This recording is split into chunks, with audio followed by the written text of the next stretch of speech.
ಯಾರ್ಯಾರೆಲ್ಲ ವಾಟ್ಸಪ್ನ use ಮಾಡ್ತೀರಾ, ವಾಟ್ಸಪ್ಪಲ್ಲಿ ಇವಾಗ ಒಂದು ಹೊಸ ಅಪ್ಡೇಟ್ ಬಂದಿದೆ. ನೀವು ನಿಮ್ಮ ಒಂದು ಕಾಂಟ್ಯಾಕ್ಟ್ನ ನೀವು ಓಪನ್ ಮಾಡಿಕೊಂಡಾಗ ಅಲ್ಲಿ ಒಂದು ಹೊಸ ಒಂದು ಕ್ಯೂ ಆರ್ ಕೋಡ್ ಕಾಣಿಸ್ತಾ ಇದೆ. ಆಯಿತಾ, ಯಾಕೆ ಕ್ಯೂ ಆರ್ ಕೋಡ್ ಕಾಣಿಸ್ತಾ ಇದೆ, ಇದರಿಂದ ಏನು ಉಪಯೋಗ ಅನ್ನೋದು ಎಲ್ಲವನ್ನೂ ಕೂಡ ಹೇಳ್ತೀನಿ. ಸೊ ವಿಡಿಯೋನ ಯಾರೆಲ್ಲ ನೋಡ್ತಾ ಇದ್ದೀರಾ, ಸೊ ಫಸ್ಟು ನಮ್ಮ ಒಂದು ಯೂಟ್ಯೂಬ್ ಚಾನಲ್ ನೋಡ್ತಾ ಇದ್ದೀರಾ ಅಂತಾರೆ, ಸಬ್ಸ್ಕ್ರೈಬ್ ಮಾಡದೆ ನೋಡ್ತಾ ಇರೋರು ಸಬ್ಸ್ಕ್ರೈಬ್ ಮಾಡ್ಕೊಳ್ಳಿ, ಫೇಸ್ಬುಕ್ಕಲ್ಲಿ ನೋಡ್ತಾ ಇರೋರು ಫಾಲೋ ಮಾಡ್ಕೊಳ್ಳಿ. ಸೊ ಬನ್ನಿ ಇವತ್ತಿನ ವಿಡಿಯೋನ ಶುರು ಮಾಡೋಣ ಗೈಸ್. ಓಕೆ, ಸೊ ಮೊದಲನೇದಾಗಿ ನೀವು ಈ ಒಂದು ಹೊಸ ಒಂದು ಆಪ್ಷನ್ನ ನೀವು ನೋಡಬೇಕು ಅಂತಂದರೆ ವಾಟ್ಸಪ್ಪನ್ನು ನೀವು ಅಪ್ಡೇಟ್ ಮಾಡ್ಕೊಳ್ಬೇಕು. ಆ್ಯಪ್ ಸ್ಟೋರಲ್ಲಿ ಹೋಗ್ಬಿಟ್ಟು ಅಪ್ಡೇಟ್ ಮಾಡ್ಕೊಳ್ಳಿ. ಅಪ್ಡೇಟ್ ಮಾಡ್ಕೊಂಡು ವಾಟ್ಸಪ್ನ ಓಪನ್ ಮಾಡಿ. ವಾಟ್ಸಪ್ ಓಪನ್ ಮಾಡಿದಾಗ ನಿಮಗಿಲ್ಲಿ ಕೆಳಗಡೆ ಇದು ನೋಡಿ, ಫಸ್ಟ್ ಆಫ್ ಆಲ್ ಇದು ಬಂದಿರುವಂಥದ್ದು ಐಫೋನ್ ಯೂಸ್ ಮಾಡ್ತಾರೆ ಅವ್ರಿಗೆ, ಆಯಿತಾ. ಇನ್ನು ಆ್ಯಂಡ್ರಾಯ್ಡ್ ಫೋನಲ್ಲಿ ಇದು ಬಂದಿಲ್ಲ, ನಾನು ಚೆಕ್ ಮಾಡಿದೆ, ನಂದು ಆ್ಯಂಡ್ರಾಯ್ಡ್ ಫೋನು ಕೂಡ ಇದೆ, ಅದನ್ನು ನೋಡಿದೆ, ಇನ್ನೂ ಬಂದಿಲ್ಲ. ಬಟ್ ಆದಷ್ಟು ಬೇಗ ಬರುತ್ತೆ ಆ್ಯಂಡ್ರಾಯ್ಡ್ ಫೋನಲ್ಲೂ ಕೂಡ, ಅದು ಬಂದಾಗ ನಾನು ನಿಮ್ಗೆ ಹೇಳ್ತೀನಿ. ಸೊ ಈಗ ಸದ್ಯಕ್ಕೆ ಐಫೋನಲ್ಲಿ ಬಂದಿದೆ, ಐಫೋನಲ್ಲಿ ನೋಡೋಣ. ನಾನು ಇವಾಗ ವಾಟ್ಸಪ್ ಓಪನ್ ಮಾಡ್ಕೊಂಡಿದ್ದೀನಿ ಐಫೋನಲ್ಲಿ, ಆಯಿತಾ. ಇಲ್ಲಿ ಕೆಳಗಡೆ ಅಪ್ಡೇಟ್ಸು, ಕಾಲ್ಸು, ಕಮ್ಯುನಿಟೀಸು ಮತ್ತು ಚಾಟ್ಸು, ಸೆಟ್ಟಿಂಗ್ಸ್ ಅಂತಿದೆ. ನಾನು ಇಲ್ಲಿ ಸೆಟ್ಟಿಂಗ್ಸ್ ಮೇಲೆ ಕ್ಲಿಕ್ ಮಾಡಿದ್ದೀನಿ. ಈಗ ನಂದು ವಾಟ್ಸಪ್ ಪ್ರೊಫೈಲ್ ಬಂದಿದೆ, ಆಯಿತಾ. ಸೊ ಈ ಒಂದು ಪ್ರೊಫೈಲಲ್ಲಿ ನೀವು ಅಲ್ಲಿ ನೋಡ್ಬೋದು, ನನ್ನ ಒಂದು ವಾಟ್ಸಪ್ ಹೆಸರಿದೆ ಲಕ್ಕಿಲಿ ಕೇಶಸ್ ಅಂತ. ಅದ್ರ ಕೆಳಗಡೆ ಫಸ್ಟು ನಂದು ಸ್ಟೇಟಸ್ ಲೈನ್ ಹಾಕಿದ್ದೀನಿ, ಆಯಿತಾ. ಈ ಒಂದು ಇದ್ರ ಮೇಲೆ ಕ್ಲಿಕ್ ಮಾಡಿದ್ರೆ ನಿಮ್ಗೆ ಈ ಥರ ಹೊಸ್ದಾಗಿ ಆಪ್ಷನ್ ಬರುತ್ತೆ. ಇವಾಗ ನೋಡಿ, ಇಲ್ಲೂ ಕೂಡ ಒಂದಷ್ಟು ಚೇಂಜಸ್ ಬಂದಿದೆ, ಅದನ್ನು ಕೂಡ ಹೇಳ್ಬಿಡ್ತೀನಿ.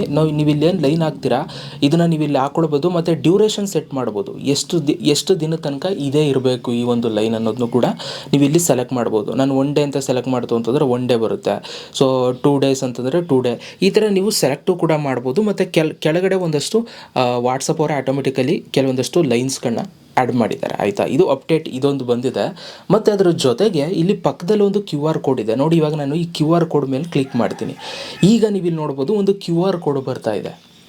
ಓಕೆ, ಮೇಲ್ಗಡೆ ನನ್ನ ಒಂದು ವಾಟ್ಸಪ್ ಹೆಸರಿದೆ, ಪ್ರೊಫೈಲ್ ಲೋಗೋ ಇದೆ, ಆ್ಯಂಡ್ ಅದ್ರ ಜೊತೆಗೆ ಕೆಳಗಡೆ ಒಂದು ಕ್ಯೂ ಆರ್ ಕೋಡ್ ಇದೆ. ಏನಿದು ಕ್ಯೂ ಆರ್ ಕೋಡ್ ಅಂತಂದರೆ, ಸೊ ಇಲ್ಲಿ ಕೆಳಗಡೆ ನಮಗೆ ಸ್ಕ್ಯಾನು ಮತ್ತು ರೀಸೆಟ್ ಕ್ಯೂ ಆರ್ ಕೋಡ್ ಅಂತ ಇದೆ ನೋಡಿ. ಇಲ್ಲಿ ಸ್ಕ್ಯಾನ್ ಮೇಲೆ ಕ್ಲಿಕ್ನ ಮಾಡಿದಾಗ ಸೊ ನಿಮಗೆ ಕ್ಯೂ ಆರ್ ಕೋಡು ಸ್ಕ್ಯಾನ್ಗೆ ಓಪನ್ ಆಗುತ್ತೆ, ಆಯಿತಾ.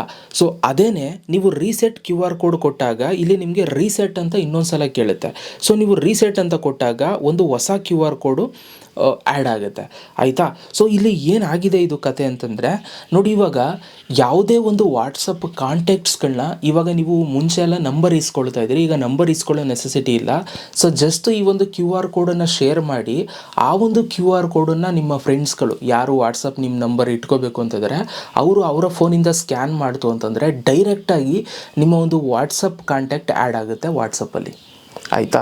ಸೊ ಆ ಒಂದು ಕಾರಣಕ್ಕೆ ಈಸಿ ಆಗಲಿ ಅಂತಂದ್ಬಿಟ್ಟು ವಾಟ್ಸಪ್ ಅವ್ರು ಈ ಒಂದು ಅಪ್ಡೇಟ್ ಬಿಟ್ಟಿದ್ದಾರೆ. ಇದರಿಂದ ಇವಾಗ ನೀವು ವಾಟ್ಸಪ್ ಕಾಂಟ್ಯಾಕ್ಟ್ನ ಶೇರ್ ಮಾಡೋದು ತುಂಬ ಸುಲಭ.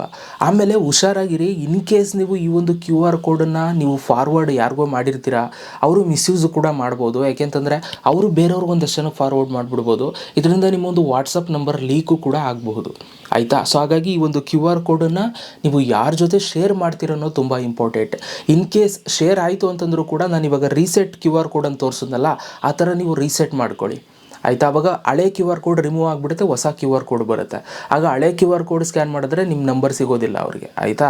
ಸೊ ಈ ಥರ ವಾಟ್ಸಪ್ಪಲ್ಲಿ ಈಗ ಒಂದು ಅಪ್ಡೇಟ್ ಬಂದಿದೆ. ಇದು ಅಪ್ಡೇಟ್ ನಿಮಗೂ ಕೂಡ ಬಂದಿಲ್ವ ಅಂತ ಹೇಳಿ. ಇದು ಐಫೋನಲ್ಲಿ ಸದ್ಯಕ್ಕೆ ಬಂದಿದೆ, ಸೊ ಆ್ಯಂಡ್ರಾಯ್ಡ್ ಫೋನಲ್ಲಿ ಇನ್ನೂ ಬಂದಿಲ್ಲ. ನಿಮಗೇನಾದ್ರು ಬಂದಿರ ಕಮೆಂಟ್ ಬಾಕ್ಸಲ್ಲಿ ಕಮೆಂಟ್ ಮಾಡಿ. ಅಪ್ಡೇಟ್ ಹೇಗನ್ನಿಸ್ತು ಅನ್ನೋದನ್ನ ಹೇಳೋದನ್ನು ಮರಿಬೇಡಿ. ಸಿಗೋಣ ನೆಕ್ಸ್ಟ್ ವೀಡಿಯೋದಲ್ಲಿ. ಅಲ್ಲಿ ತನಕ ಲವ್ ಯು ಆಲ್ ಗೈಸ್.